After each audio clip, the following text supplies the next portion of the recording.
My daughter taught me an important parenting lesson over this weekend, and it started with a bowl of vegetable soup.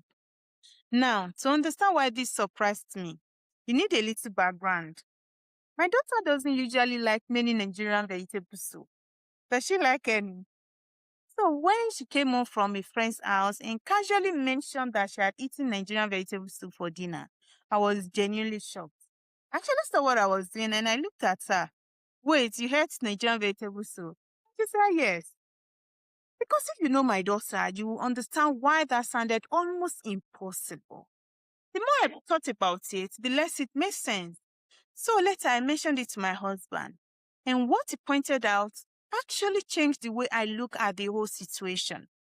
He reminded me that the vegetable soup had been served with something else that she enjoys, which is rice.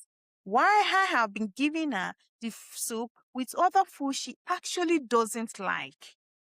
And suddenly, everything made sense. The vegetable soup hadn't changed, but the context had. And that's when I realized I've almost made the same mistake many parents make every day. I was focusing on the behavior instead of understanding the reason behind it. As parents, we do this more often than we realize. A child refuses to eat and we assume they are being difficult. A child doesn't want to study and we assume they are lazy. A child suddenly becomes quiet and we assume they are moody.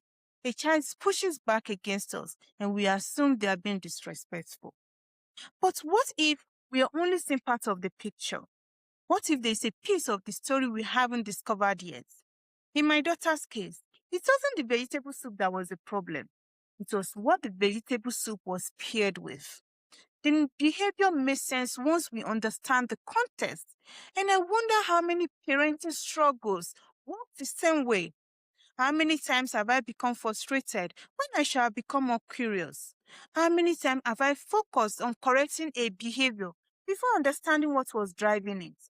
Because behind every behavior is a reason. Sometimes it's fear. Sometimes it's embarrassment. Sometimes it's frustration. Sometimes it's need that hasn't been expressed. And sometimes, just like my daughter and the vegetable soup, is something much simpler than we ever imagined. One of the greatest gifts we can give our children is the willingness to look beneath the behavior and ask, what's really going on here? Because when children feel understood, they are often more willing to cooperate. When we understand the reason, we can respond more wisely. And when we stay curious long enough to understand the context, we often discover that the solution was hiding in plain sight all along. So before we label a child as difficult, stubborn, lazy, rude, uncooperative, perhaps the better question is, what part of the story am I missing?